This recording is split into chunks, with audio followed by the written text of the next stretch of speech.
I am Yara Whitfield, 36 years old, a former naval special warfare officer turned quiet investigator of my own past. I earned a call sign I never asked for, Shadow Vesper, because I learned to move where the light fails and the truth hides. Today I am not hiding. I am seated in a Pentagon briefing room that smells like cold air and floor wax. A room lined with flags and framed mottos about honor that do not mention cost. Across from me sits Chief Judge Advocate Harrison Cole, the man who once smiled while my name was dragged like a sack across the courtroom floor. He lifts a stapled report and waves it like a flag over a conquered city, then laughs. A thin, bright sound designed to humiliate.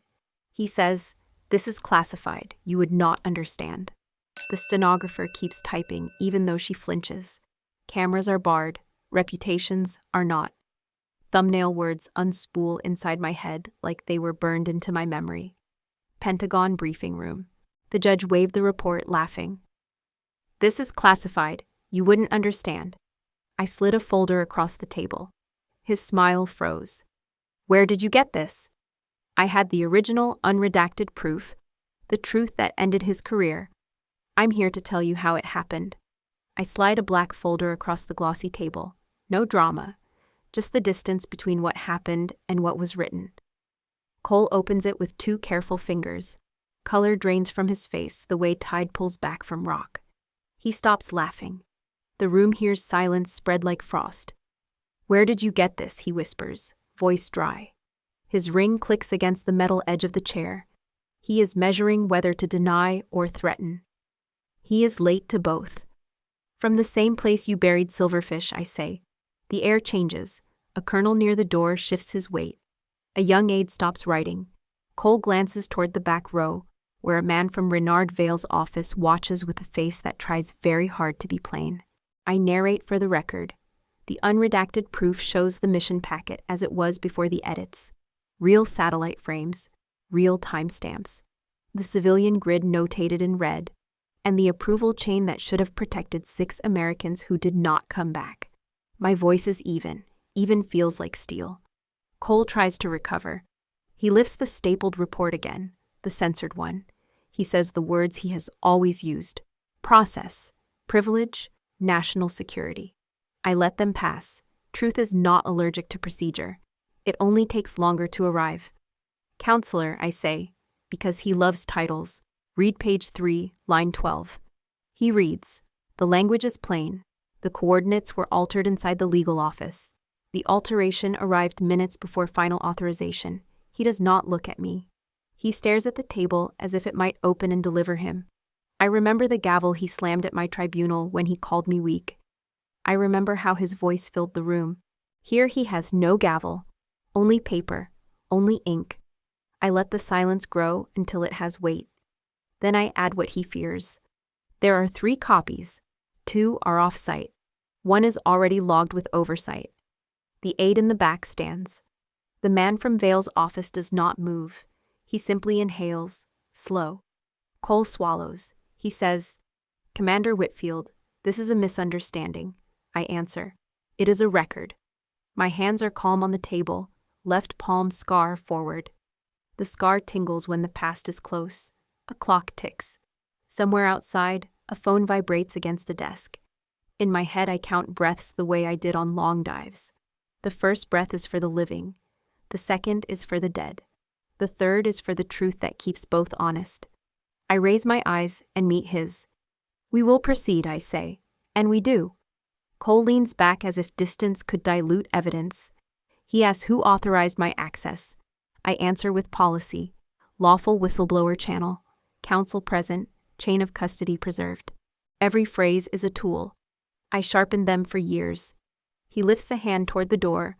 The guard stays where he is. Orders have not been given. Power wobbles when facts refuse to kneel. I picture 6 faces, sunburnt, laughing before wheels up, men who trusted a packet that should have been clean. I do not say their names yet. I carry them quietly. Cole clears his throat. "If you release this, you endanger operations." I nod once. "What you released endangered families." My words do not rise. They land. The chair creaks, an honest sound. "Now." My name was nearly erased once. I learned to keep my own record. After the tribunal where I spoke Shadow Vesper and watched a gavel slip from a hand that had condemned me, Admiral Marlowe found me at Arlington beneath a sky as polished as metal. We stood among white stones that lean like disciplined shoulders. She warned that scabs without cleansing breed rot. Cole is not finished, she told me. He stepped back because he was told to step back. Someone larger prefers him where he is. Quiet, useful. Her voice did not tremble. She had buried enough to talk plainly. I asked the question I had promised myself never to stop asking. Who kept the door open for him? Marlowe did not give me a name, not yet. She gave me a line of ink, a date beside a procurement code, a ghost company with a patriotic title and no office, a ribbon of money that curled through a storm of contracts before vanishing into an account that never sleeps. She gave me permission, not to break rules, to read them for fingerprints. The next 48 hours were work, with the sound turned low. I mapped a chain, case files from regions that do not like outsiders, comms summaries that repeated the same convenient error, redactions that covered nouns but not verbs. Enough for pattern recognition if you are cruel to wishful thinking. In the center of the map sat Silverfish, not just a ruined operation but an opportunity for someone. The altered coordinates placed my team where someone else needed noise. The noise covered a transfer that moved components and cash. I learned the outline before I learned the title. Reynard Vale's office appeared like a watermark at the edges. Not a signature, a pressure point. When Cole resurfaced at the Pentagon as a legal brain with clean hands, that watermark turned darker. He had friends. They owned paper shredders and reputations. Marlowe arranged a pretext, a review of legacy legal matters where the presence of the former defendant would be useful for context. I signed a disclosure that read like a trap and kept a copy. I prepared the only way I trust. I checked clocks. I checked doors. I wrote what I knew on a yellow pad and then tried to break it. Where it did not break, I loaded it into that black folder. People like to imagine a heroic rush. I prefer preparation. I ironed a suit, polished shoes, tucked my dog tags into a pocket. In the mirror, I looked older than the last time Cole met me. I was. Age is not the number of years, but the number of reports you can read after midnight without tasting blood. On the morning of the meeting, I parked far from the entrance and walked. I counted cameras. I watched the pattern of badges at the security line. Which hands shook?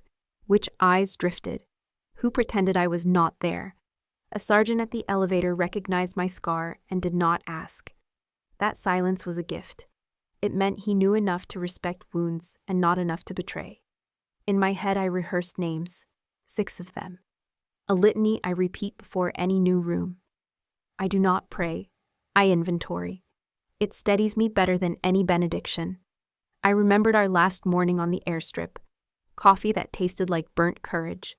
A joke about sand that has no edges.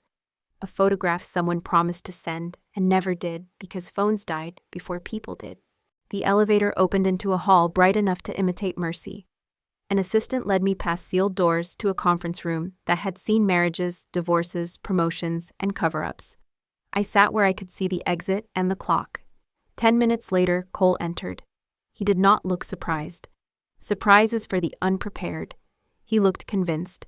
Conviction makes better liars. He held up a report printed on heavy paper. He let it flutter. He laughed in that thin way that means to erode you. Classified Shadow Vesper. You would not understand. The line was theater. The audience had been chosen. My job was to change the script and keep the tone. I slid the folder when his knuckles whitened from holding power too tightly. He opened it. He paled. He asked the ritual question. Where did you get this? From the same place he buried Silverfish. From the night we carried civilians through a hallway painted with dust and fire. From the promises that died and the paperwork that lied. I was there, so I am here. The reverse beat ends when the present begins. I lifted my eyes. Ready. Present tense returns like a tide. The room is cold enough to keep nerves sharp. Cole breathes through his mouth. The representative from Reynard Vale's office sits in the back row. Gray suit, neutral tie, a posture that says both witness and warning. He does not touch a pen. He just watches the way a sniper watches wind. I file that away. Men who never write often order others to. Cole closes the unredacted packet and sets it down as if it might stain. Commander Whitfield, he says, this forum is not an evidentiary hearing. I nod. It is a beginning. The stenographer keeps typing. The air unit ticks. Somewhere behind the wall, a copier starts and stops. Bureaucracy keeps breathing, even when truth walks in. I speak for the record. These pages establish chain of custody failures, document edits, and an authorization altered inside the legal office within 6 minutes of final sign-off. They corroborate field recollections sworn under oath after Operation Silverfish. I hold back the photographs. Cole tries to shape the narrative. He cites precedent. He asks whether I accessed secure materials outside my lane. The question is a trap disguised as a hallway. I step aside, not into it. I use protected channels with counsel under oversight authority. The words are boring. Boredom is armor. Excitement is what gets people punished. Vale's man finally speaks. His voice is soft enough to make everyone lean in. Who provided you with these originals? Not a question about truth. A question about sources, the one they prefer. I hold his eyes. Multiple lawful channels, cross-verified. He tilts his head, a hawk that has not decided. He wants me reckless. I leave him hungry. A major at the end of the table shifts the topic. What is Silverfish? Cole answers too quickly. An internal code name of no relevance. His haste tastes like fear. The major looks to me. I say, it is relevance. My hands rest flat on the table. Scars up, a quiet testimony. Silverfish is why 6 Americans do not sit here today.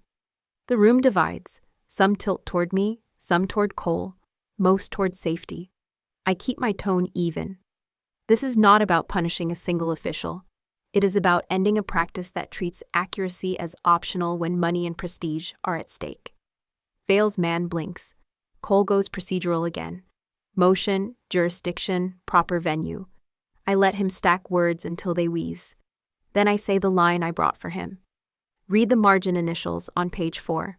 He does. There are letters there that do not belong to him. The letters are familiar to anyone who has read procurement summaries for long enough. The room hears the hinge creak. He senses the trap and shifts his chair. We can recess, he offers. He wants time to call the back room where stories are warmed and served. I answer. We can proceed. The aide lifts a phone but does not dial. An order must be clear. I do not look away from Cole. I want him to feel solitude visit early. I glance at the clock. 26 minutes since we began. In 26 minutes, you can lose a unit or save a life. You can also move a story from rumor to record. I ask that the time be marked. Rhythm matters. Light in the room feels harder now, metallic. I think about my father at the courthouse. I let it pass. This is larger than you, counselor, I say, and for the first time he does not correct the title.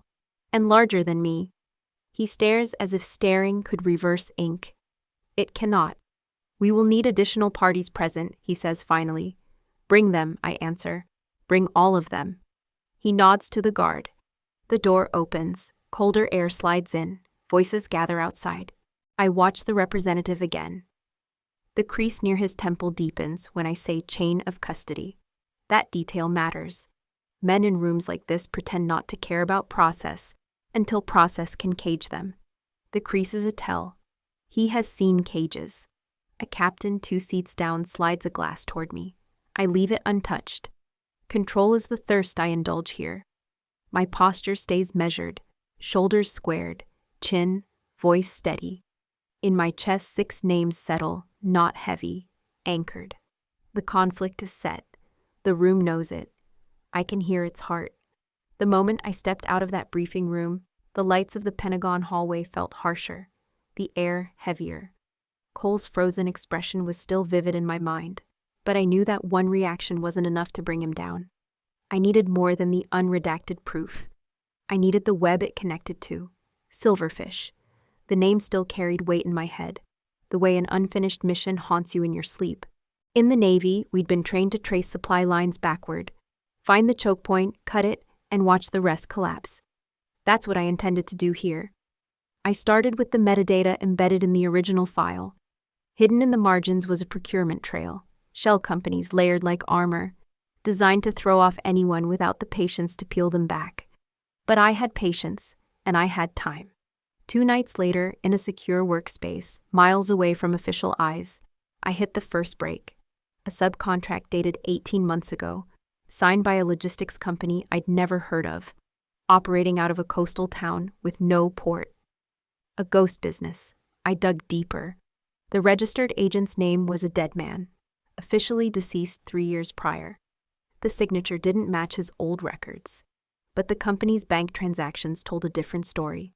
Payments routed to an overseas account in the same quarter Cole had stepped back from public duty after the fallout in the Vale case. The timing was perfect. Too perfect to be coincidence. That was the link. A direct transaction from this ghost company to a special operations unit stationed in a region where Silverfish technology had gone missing 6 months before. And the authorization code for that transfer? It was embedded in the same formatting style I'd seen in Cole's Pentagon memos years earlier. He wasn't just aware of the pipeline. He was still running it from the shadows.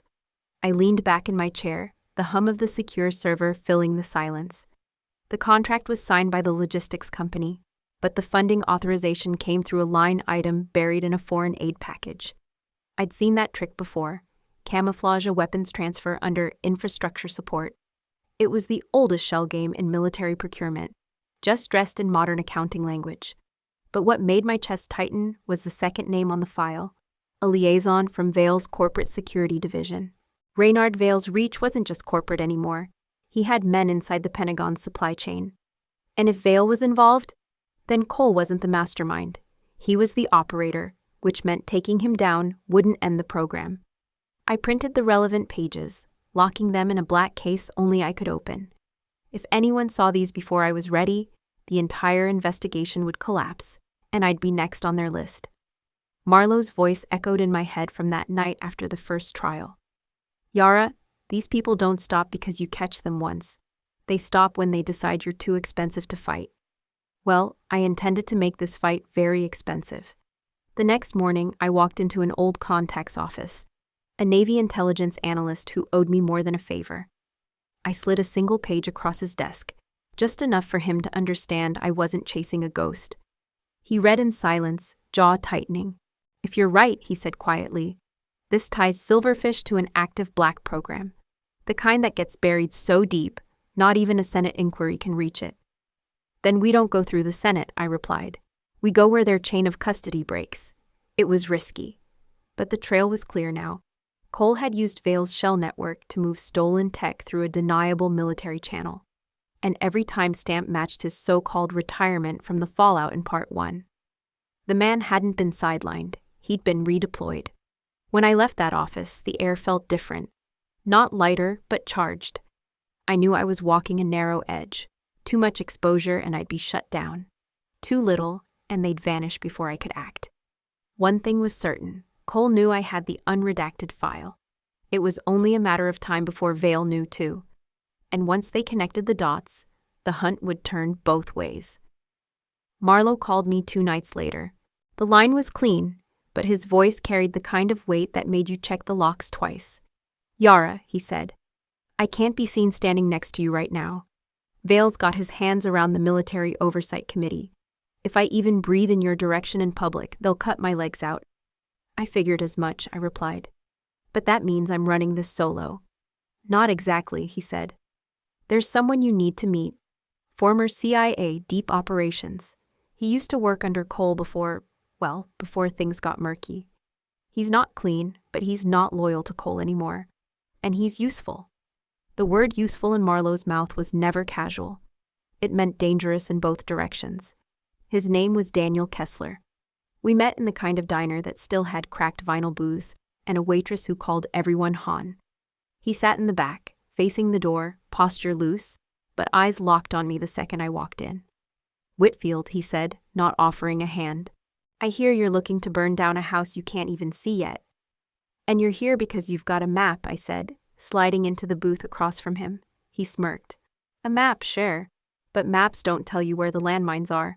We danced around each other for 20 minutes, trading pieces of the puzzle without showing the full picture. Kessler had intel on Vale's shell companies that didn't come from any database. It was the kind of detail you got from being in the same room when the money moved. He spoke in fragments, never giving a whole sentence when half would do, like a man rationing his oxygen. But there was something else. Every time I steered the conversation toward Cole's current channels, he shifted. Not to dodge, but to assess me. He was measuring what I knew and what I might do with it. Finally, he leaned in. Cole isn't your endgame. Vale isn't either. You want Silverfish dead, you have to kill the pipeline, not the operators. That means getting into the offshore vault. I didn't blink. You know where it is? He smiled like a man who'd just been given permission to lie. I know someone who can get you close, but if you want that name, you'll owe me. And I don't take IOUs lightly. Marlowe's warning echoed in my mind. He's not clean. Kessler slid a napkin across the table, folded twice. Read it once, burn it. Don't call the number, they'll call you. I slipped it into my jacket without looking. Why are you helping me? I asked. He tilted his head. Because Cole left me out in the cold. Because Vale thinks I'm dead weight. And because you're just reckless enough to make this interesting. The waitress refilled our coffee, and for a moment, it was just another quiet night in a nowhere diner. But I knew the second I walked out, the clock would start ticking. Back in my car, I unfolded the napkin. A single name. No number, no location. Just a name I hadn't heard in years. Someone who had vanished after the last Silverfish operation went sideways. If Kessler was telling the truth, this contact could open doors I didn't even know existed. If he was lying, I was about to walk straight into a trap. Either way, the next move was mine. The name Kessler gave me was still burning in my pocket when I stepped out of that diner. 2 nights later, it became the key I needed to get close to the Pentagon's off-grid storage node, a place they called the Peripheral Archive. It wasn't part of the main server farm. That was the point. The archive lived in a sealed sub-level behind 3 different security protocols, and handled material too sensitive to circulate even among cleared staff. To get in, you needed not just clearance, but the right operational context. That meant appearing on paper as if you belonged to an active Black Ops logistics sweep, one that didn't actually exist. The contact, a woman named Harper, was the one who made that happen. She didn't ask what I was after. She just gave me a set of credentials, built around a phantom project, and told me I had a 3-hour window before the system pinged the absence of a matching physical tasking order. Walking into the Pentagon with those credentials felt like carrying a live charge in my pocket. I wore my service blues, hair pinned tight, expression set to neutral authority. At the first checkpoint, the guard scanned my badge and glanced at the display. Whatever Harper had built into the metadata, it worked. He waved me through. 2 more doors, 2 more layers of scrutiny. At the final station, a biometric pad waited. I placed my hand flat, pulse steady. A green light bloomed. The last lock slid back with a sound like a vault opening. Inside, the archive was colder than I expected. The air kept low to preserve the drives. Rows of sealed racks stood under dim, humming lights. I moved quickly, Harper's breadcrumb trail on my tablet guiding me to a node labeled Special Asset Logistics, Q4 Internal. That was the camouflage for what I was really after, the Silverfish subcontract ledger. My gloves whispered over the console keys. The file structure was nested deep, 3 layers into a compartment labeled Joint Special Liaison. There it was, transaction logs, vendor contracts, and a single PDF marked non-redacted master. I mirrored the data to a secure drive hidden in the lining of my jacket. The transfer was halfway through when the hum changed. A faint tick in the ventilation system, followed by the barely audible chirp of an active trace sweep. My stomach tightened. Someone in the building had initiated a security verification routine. That meant they were checking for unauthorized access in real time. The drive hit 90%. I forced my breathing to stay slow, eyes on the progress bar. If I pulled out early, the copy would be incomplete. If I stayed, I might not walk out. 100%. I ejected the drive, slid it into the hidden pocket, and wiped the access log with a single keystroke. The console blinked once, then went dark. I left the aisle and headed for the exit. My steps were measured, but my ears tracked the sound of approaching boots on polished concrete. A voice barked down the corridor, muffled but sharp. Hold that floor. Nobody moves until clearance is confirmed. Vertical spike. That's what it felt like. Every nerve firing upward. I pivoted, ducking into a maintenance passage I'd clocked on the way in. It was narrow, lit only by the red glow of an emergency strip. I moved fast, counting turns. Footsteps grew louder, the comm in my ear crackled. Harper's voice, tight and urgent. 2 minutes, Yara. If you're not out before then, the sweep locks every exit. I reached a service hatch, scanned the override Harper had embedded in my badge, and dropped into a dim storage bay, one level up from the loading docks. From there, it was a straight shot to an unmarked freight elevator. As the doors closed, I caught a glimpse of 2 security officers entering the bay I'd just left. One of them turned toward me, eyes narrowing, but the doors shut before he could speak. By the time I stepped out onto the ground floor, my pulse had steadied. My jacket still held the drive. The archive was sealed again behind me. And somewhere in the building, an internal trace team was wondering how a ghost had just walked through their most secure wing and vanished. I didn't need them to have answers. I just needed them to keep looking the wrong way. The elevator released me into a corridor washed in fluorescent haze. My jacket felt heavier than fabric because the drive nestled inside it had weight you cannot measure. I kept my pace measured and my breathing quiet. I had learned long ago that panic is a kind of noise. Outside, winter light flattened the parking lot. I reached my car. The phone in the console vibrated once. Unknown sender, no subject. The image resolved slowly, then hit hard. It was my mother's house, white siding, blue trim. The porch swing she loved replaced after the funeral by an identical one because grief craves replicas. In the frame, Evelyn Hart, my mother's oldest friend and the caretaker of the property, stepped onto the porch with a grocery bag. Across the image someone had typed, "Stand down, or she is next." My hands did not shake. Training is a language the body speaks when fear arrives. I locked the screen, counted to 5, unlocked it again, checked metadata. Timestamp matched the last 10 minutes. The threat was fresh. A second file followed. A live location ping from a device across the street, disguised as a delivery tracker. The sender wanted me to know they could watch and reach. Not theory, capability. I called Marlowe on the hardened line. He answered on the first ring. I described the image, the porch, Evelyn, the caption. He exhaled once, a short sound that meant he was already moving pieces. "You cannot return there," he said. "I am dispatching a quiet team, unmarked. No lights. We will relocate Evelyn under a protective pretext." I said yes, then added the part he did not want. "Escalation is coming." I drove, not to the house, but to a secure garage where the air smells like rubber and dust. My mother is gone. Her house remains, a shrine that refuses to learn silence. Evelyn waters the roses, keeps the porch swept, reads on Sundays with a blanket and tea. The message was not really about her. It was about me. Hurt what you love, force you to choose, force you to stop. I do not stop. I plan. I sent a single text to Evelyn, a code we had agreed on after the tribunal. She replied with the word garden, which meant she would follow instructions without questions. Marlowe's details scooped her within the hour. They used a maintenance van and a broken water main as cover. I watched from 2 blocks away, headlights sliding, silhouettes brief and professional, a choreography built from caution. When the van turned out of sight, I replied to the anonymous thread with a single sentence. "You have one chance to stay out of prison." The read receipt flashed. Then a new image arrived. Not the house this time, my car, taken from somewhere behind me, time-stamped 30 seconds earlier. The caption read, "You are not the only one who plans." My heartbeat ticked once, then steadied. Training reclaimed the wheel. The style was veil, not the words themselves, but the angle of pressure. He likes proximity. He likes to touch a nerve and then withdraw before you can name the sensation. Coal bludgeons, veil threads. Their partnership works because fear wears 2 faces.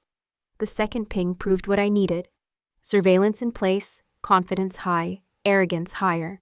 People who believe they are untouchable forget how many doors a quiet key can open.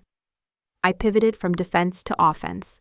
The drive from the archive went into a dead drop, with a timed release to 2 oversight attorneys, and 1 journalist who still believed facts could matter. If I vanished or went dark for more than 4 hours, the packet would move.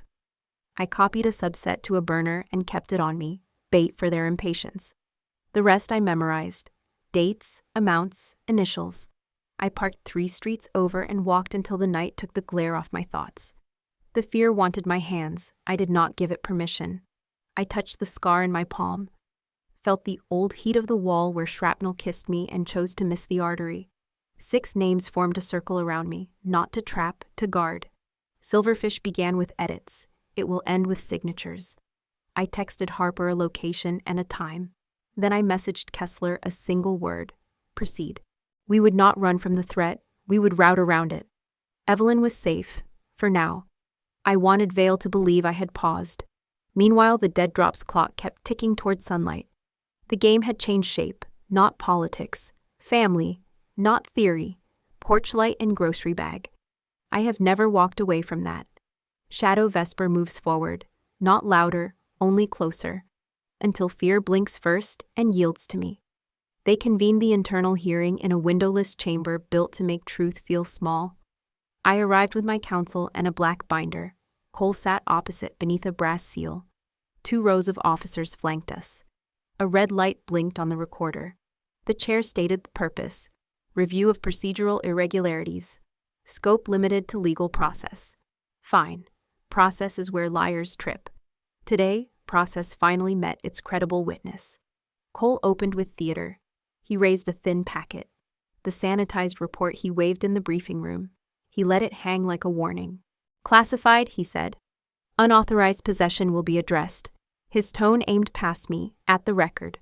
I waited to be recognized, then opened my binder.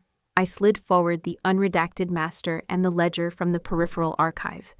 Chain of custody sheets on top, signatures clean, timestamps intact. For the record, I said, these are originals obtained through lawful channels, mirrored to oversight, sealed copies lodged with counsel. My voice stayed neutral. Neutrality makes edges sharp.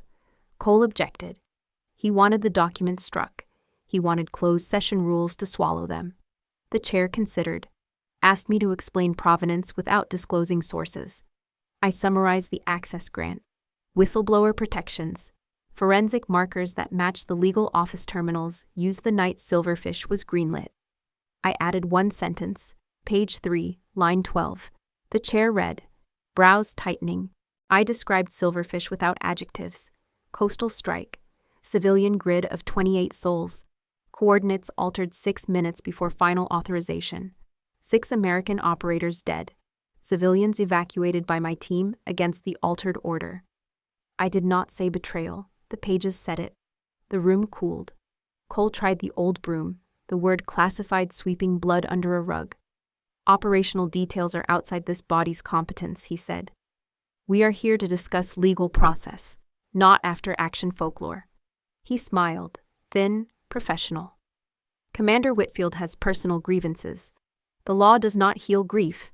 I kept my hands flat, scar forward. The law records facts, I said. These are facts, edits, initials, transfers.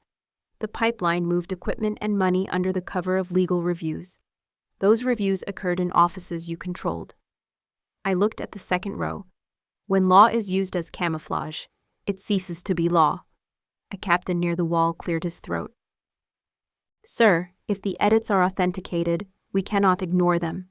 A colonel snapped that secrecy protects lives. That revealing process risks missions. The room split along an old fault: duty to protect versus duty to account. The chair tapped once for order. Wood met wood without conviction. I set one more exhibit in the light: the subcontract ledger linking Vale's front to the Special Operations Unit overseas. Dates overlapping the period when Cole had publicly stepped back. He never left, I said. He changed hallways. A murmur moved through the room, some voices sharp, some afraid. Cole leaned in, palms open. Commander, you are reaching. Procurement is complex. Civilians never grasp its nuance. Heat rose. I chose ice. I grasp a funeral. I grasp a mother folding a flag. I grasp numbers that do not lie when people do. I turned to the chair. Authenticate the drives. Call the archive custodian. If the hashes match, the record stands. A major who had been silent spoke. Sir, I reviewed the hash on receipt. It matches. The colonel frowned. Procedure still matters. The major nodded. So does duty. The split narrowed. Not closed. Narrowed. Cole reached for the last shield he carried. Motive, he said, looking at me. She hates me. She wants revenge. She weaponizes rumor. I let silence work, then gave it weight. I want accountability, not revenge. Revenge cannot restore the dead. Accountability can protect the living. The aide near the door stopped writing, eyes bright. The chair ruled, documents admitted, limited distribution under seal. Independent verification within 24 hours. Cole objected again. Perfunctory. The ruling stood. Small words, large consequence. When the session adjourned, the rows did not move at once. Some officers stood and stared at the seal. Others gathered folders with the care you give brittle things. One young lieutenant stepped toward me, then thought better and stepped back. Courage trained slowly. I nodded anyway. In the hallway, I exhaled. Marlowe's message buzzed. 4 words, hold your line, proceeding. I looked back at the door we had exited. Cole remained inside with counsel, shoulders squared, mouth a straight rule. He would not surrender, but paper had turned on him. And the room had tasted a truth that would not wash out. I walked toward the lit exit. Binder under my arm, heartbeat steady. The spark had caught. Public would follow. And Silverfish would finally speak in a language even the careful could not ignore. The air in the chamber felt thinner after the chair's ruling, as if the oxygen had been divided along the same lines as the people inside. The moment the gavel echoed, voices rose, not in chorus but in combat. On my left, a brigadier general leaned toward the microphone. With the authenticity confirmed, we have no choice but to open a comprehensive investigation. The integrity of our operations depends on it. His voice carried the calm weight of procedure, but his eyes never left Cole. On my right, a colonel in starched blues fired back. Commander Whitfield has violated multiple national security protocols. Unauthorized possession of classified material is a crime, regardless of her personal convictions. He didn't bother to look at me. He looked to the room, recruiting allies. The argument rippled outward. A cluster of majors debated whether my retrieval of the files fell under whistleblower protections. A Navy captain said my evidence was compelling, but warned about the political storm it could trigger. 2 Air Force officers whispered furiously over the chain of custody forms, tracing signatures as if a pen stroke might change their allegiance. Cole sat silent, but his stillness was not surrender, it was calculation. He kept his gaze fixed on the chair, as though the rest of us were background noise. I'd seen that tactic before in the field. Let the chaos burn itself out, then step into the silence as the only calm voice left. Then it happened. A young lieutenant, barely into his 20s, cleared his throat. The sound was small, but it cut through the noise. If she's wrong, he asked, looking directly at Cole, then why are you afraid to look at the file? The room froze for a heartbeat. Cole's jaw tightened, almost imperceptibly, and that was enough. The lieutenant's words hung there, simple, dangerous, impossible to dismiss. The colonel sputtered about proper channels and need to know, but the momentum had shifted. That single question had reframed the argument. It wasn't just about me breaking rules. It was about why those rules were being used to shield certain truths. The chair tapped the gavel for order, but the damage to Cole's image had been done. The sides didn't blur. If anything, the divide deepened. But the eyes in the room were different now. Some were calculating risk, others, resolve. I kept my expression neutral, but inside, I knew this was the first real crack in his armor. And I also knew, once a crack appears, it's only a matter of time before the whole wall gives way. The silence after the lieutenant's question didn't last long. Cole's voice came back sharp, brittle at the edges. You have no idea what you're talking about, he snapped. I've reviewed. He caught himself, but too late. The Silverfish disposal, and it was handled within protocol. The word reviewed hit the room like a dropped round in a quiet hall. A few heads turned toward me, others turned toward him. It was the first time he had tied himself, in his own words, to the very program he'd been denying any link to. I didn't move. In moments like that, stillness is a weapon. Let the words echo. Let the weight settle. Across the room, Vale rose from his seat at the back. No side comments, no visible anger. He adjusted his cufflinks, smoothed his jacket, and walked out without looking at anyone. The door closed behind him with a soft click, but it felt louder than the gavel. That was no retreat. That was repositioning. Cole seemed to realize too late what Vale's departure meant. His eyes followed the empty doorway before darting back to me, as if measuring how much damage he'd just done to himself. Around the table, conversation started low but urgent. One officer whispered to another, "Did he just admit?" Another scribbled something into a notebook, underlining it twice. The chair called for order, but control had slipped. I locked eyes with Cole, giving him the smallest, most deliberate nod. I wanted him to know I'd heard every syllable, and that the room had too. Inside, I marked the moment. Cole had cracked. Vale had just decided to move his game somewhere else, and I had less time than ever to get ahead of whatever was coming next. Vale did not come at me with subpoenas or quiet backroom deals. He came at me with headlines. By morning, the largest military-affiliated news site ran a story with my photo under the word defector. The text claimed I had been feeding classified intelligence to foreign actors. They cited anonymous sources within the Pentagon and internal whistleblower reports that painted me as a double agent. Every detail was surgical, just enough truth about my past assignments to make the lies sound credible. Within hours, other outlets amplified it. On base, people stopped making eye contact. A captain I had mentored crossed the hallway without a word. My email access slowed. Clearance requests I'd submitted weeks ago were suddenly under review. I didn't need confirmation to know Vale had pulled the right strings. The real cut came when my old unit commander called. He didn't accuse me outright. He just said, "You understand, Yara. I can't be seen supporting you right now." The weight in his voice told me this wasn't his choice. Someone had leaned on him hard. Even the allies I thought were untouchable went quiet. I understood why. Vale controlled the Military Oversight Committee. His shadow reached into every branch, every chain of command. Backing me now meant career suicide for anyone still in uniform. I stayed outwardly calm, but each severed tie was a calculated blow. He wasn't just trying to ruin my credibility in the investigation. He was isolating me, ensuring that when the next strike came, I'd be standing alone. The lesson was clear. In his game, reputation was a weapon, and he had just fired the first round. Marlowe disappeared for a full day after Vale's smear landed. When he resurfaced, he sent a single line to the secure phone on my desk. "I have a voice. Move now." We met in a borrowed conference room inside a veterans hall that smelled like coffee burned an hour too long. He was not alone. A man in a faded maintenance jacket sat with his back to the wall, eyes steady, hands folded. "Name is Hale," Marlowe said. "Contract security at the Silverfish storage wing during the quarter that matters." Hale nodded once. He set a small recorder on the table, then laid down a folded document sealed with a notary stamp. "I logged every entry," he said. "I kept my own copies when the contractor changed hands. I never believed the story they told us about those pallets." He pressed play.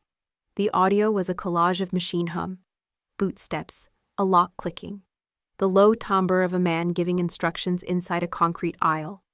Then a line that stiffened the air. "Clear the ridge line. No signatures." The date on the recording matched the week my team was briefed into a different set of coordinates. Hale paused the file and slid over 2 photocopied manifests. Both listed the same aircraft tail number. Both were signed by a logistics lieutenant who now worked inside a Vale-affiliated office. "Night of the move," Hale said, "a judge advocate officer came in late with a civilian. I verified the badge block. It matched Cole's range. The civilian used a visitor credential attached to a shell company. They told me to reroute 2 pallets from Rack C to an unlisted bay. Then the cameras went into maintenance mode for 7 minutes. That never happens without someone upstairs sending the request." I studied the entry log Hale had scanned years ago. The timestamp was neat, the handwriting careful, the kind of small accuracy that survives memory. "Why keep these?" I asked. Because the directive felt wrong, he said. Because the civilian never signed the supplemental. Because the officer never touched the paperwork. He only touched the lock. He tapped the photo of a broken seal he had taken with an old phone. I was paid to watch, so I watched. Marlowe took out a thin drive and slid it across to me. Audio is mirrored and hashed, he said. Chain of custody documented. We verified the power fluctuations in the bay against the recording. They align. We also pulled internal ticket logs from the camera vendor. The maintenance change was remote. It came from a terminal inside the legal suite. He let that land. Cole's floor, Vale's orbit. The bridge was finally visible without redaction. Here is the play, Marlowe continued. We bundle the affidavit, audio, manifests, vendor tickets, and the access logs you pulled from the peripheral archive. We file under whistleblower protections and force a closed session in front of the Military Oversight Committee. No spectacle, just verification. Hale testifies under shield as witness lantern. You lay down the operational context without revealing field tactics. I handle process and policy deviation. We request immediate preservation orders on all endpoints listed in the exhibits. I nodded, then raised the obvious risk. Vale owns the public narrative. He will call this a stunt. Then we beat him where he cannot spin, Marlowe said. Hash values, server logs, badge blocks, vendor tickets. Numbers do not care about talk shows. We set a clock. 72 hours to file. 48 to secure court-backed preservation on the legal suite terminals, the camera contractor, and the logistics server farm. 24 to move Hale under a pretext that would not spook Vale's watchers. Harper would lock down the digital trail with time-stamped notarization. Kessler would whisper inside procurement to freeze the usual shredding cadence. If Vale wanted flame and noise, we would answer with ice and process. I built the submission through the night. Each claim stood on a document. Each document stood on a chain of custody. Each chain linked to a timestamp that matched another independent system. The first exhibit was the unredacted Silverfish packet. The second, the subcontract ledger tying a Vale shell to a foreign unit. The third, Hale's audio. The fourth, the maintenance ticket from the camera vendor. The fifth, badge access logs from Cole's floor. The sixth, the flight tail matches on the manifests. I added a chart that mapped Cole's presence to decision points. My tone stayed clinical. Where anger wanted adjectives, I substituted citations. By dawn, my eyes burned, but my hands were steady. Marlowe read the packet twice, then again with a pencil, then nodded once. It is clean, he said. File it. We moved Hale before the sun cleared the row houses. He wore a ball cap and carried a plain duffel. He did not thank us. He did not need to. In the parking lot, he paused, looked up as if measuring the sky, then got into an unmarked sedan. Witness lantern, Marlowe told the driver. Route 3. At noon, we used a secure portal that stamps each upload with a clock you cannot edit. The clerk at the counter did not ask questions. The system printed a receipt string and a plain notice. Materials under seal. Distribution restricted. Counsel notified. The notice meant the committee had to read what we placed in their hands. It also meant Vale would feel the ground tilt before lunch. Back in the hallway, Marlowe leaned close. Once their clerks ping the legal suite, Vale will escalate. He already has, I said. I told him about the photo of my mother's house, the caption, the live locator ping. His jaw set and his voice dropped. We keep schedule. Fear feeds on drift. We stepped into daylight that felt sharper than morning. Somewhere in that building, men loyal to Vale were dialing phones and testing alibis. Somewhere else, a young lieutenant was still asking why a judge feared a file. Between those rooms sat a table, our exhibits, and the kind of clock that finally runs for the truth. I adjusted the strap on my binder and walked on. Some wars roar. This one moves on paper, on names, on patience hardened to steel. It hit the net at 03:17 Eastern. A 30-second clip with no watermark and perfect audio, posted from a throwaway account created minutes earlier. The thumbnail showed the edge of a conference table, 2 coffee cups, and a brass lapel pin. I knew the room, a secure breakout space on Cole's floor, the same crown molding, the same scuff on the baseboard where a chair had bitten wood. The camera angle came from a vent, low and left. enough to see profiles when men leaned forward. Cole's voice entered first, clipped and certain. We need to push the transfer before the next audit window. Move the pallets. Keep the ledger under humanitarian support. A second voice answered, smoother. I recognized the cadence before the name, Reynard Vale. We can compress the timeline if legal confirms the maintenance window. 7 minutes is sufficient. No signatures. The clip ended on the sound of a pen tapping and the squeak of chair legs. No faces, only voices, timestamps, and a file name glimpsed on a folder. SA Logistics Q4. Comment sections ignited like dry grass. Within an hour, the clip was mirrored on larger channels. Some called it a deepfake, others called it treason. What mattered was the pressure it created. Pressure moves mountains when paper alone cannot. I did not release the video. I did not need to. Somewhere between Hale's affidavit and our sealed filing, someone decided truth should not wait for committee schedules. My secure phone pulsed with messages. Harper sent a checkmark, Kessler sent a clock emoji and the phrase, game on. Marlowe wrote, hold posture, let the tide work. The tide crashed fast. Veterans groups demanded an independent special counsel. A retired JAG officer wrote a thread explaining why the phrases in the clip were not the language of routine logistics. They were the language of concealment. The hashtag was relentless. 6 for 6. For the operators we lost, and the 6 points of proof now visible to the public. Vale responded the way men like him always do. Through proxies. An unsigned statement from a civic institute questioned authenticity and warned against damaging trust in institutions. A former contractor went on a friendly show and called me unstable. He mentioned my tribunal and my scar. He did not mention the families who had waited for answers that never came.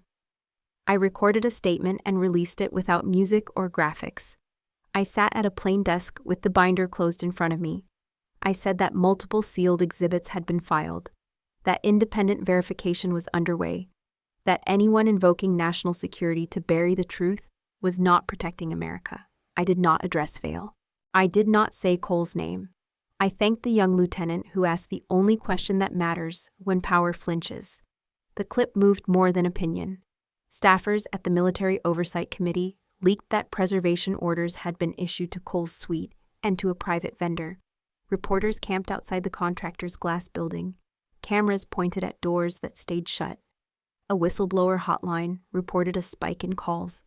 Anonymous posts surfaced describing the same 7-minute maintenance window in facilities 3 states apart. Patterns are patient. Once seen, they refuse to be unseen. Inside the Pentagon, doors started closing. Cole canceled meetings and released a memo about safeguarding process. Vale stopped appearing in public calendars. I did not chase the rumor. I prepared for the part that always follows a public break, the quiet counterstrike. That night I walked past my mother's porch.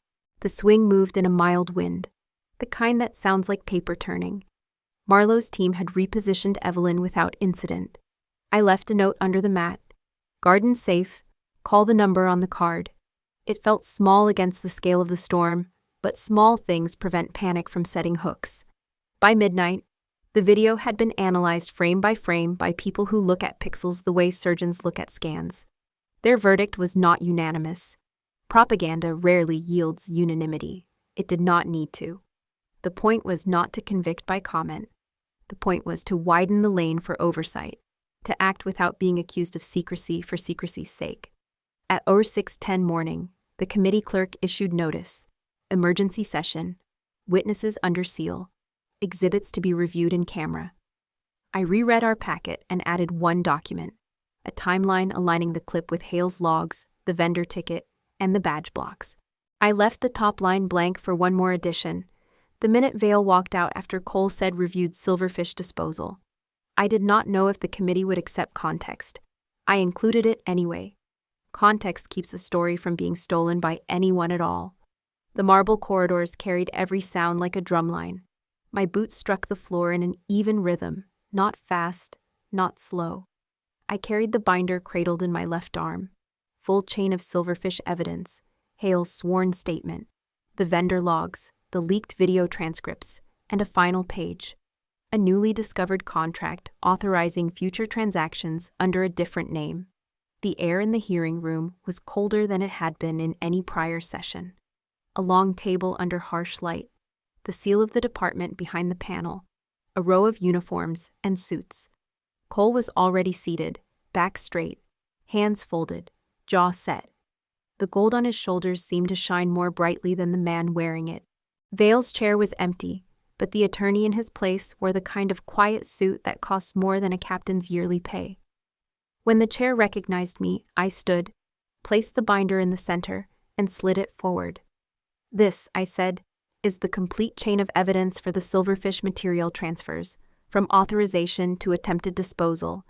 It includes internal communications, shipping manifests, audit trail anomalies, and—" I placed my palm on the final section. A new procurement contract drafted under a civilian logistics shell company. The signatory, Colonel Adrian Cole. Cole's lawyer moved to object. Cole's mouth twitched, but his voice stayed even. "Classified operations," he began. I cut him off. "We have an unredacted record. It's been reviewed by cleared oversight officers whose remit includes this class of program. There is no valid classification to conceal the nature of these transfers." A colonel from the panel leaned forward. "Miss Whitfield, does this chain conclusively tie both the disposal order and the new contract to the same personnel?" "Yes, sir. Pages 63 through 74. I opened to the photographs. Matching initials on two separate signatures. Same ink pattern, same pressure indentation. Beside it, the voice analysis from the leaked clip matched to prior public recordings of both Cole and Vale. Cole shifted. The attorney at Vale's chair cleared his throat, objecting again. Vague language about operational security. It was the weakest pushback I had heard in months. The chair of the panel tapped a pen twice. "Colonel Cole, do you contest the authenticity of these documents?" He hesitated. The pause hung in the air, the weight of it pressing the walls inward. "No, sir, but the context," the chair said, "will be considered. The facts are entered into the record." I watched Cole's knuckles whiten.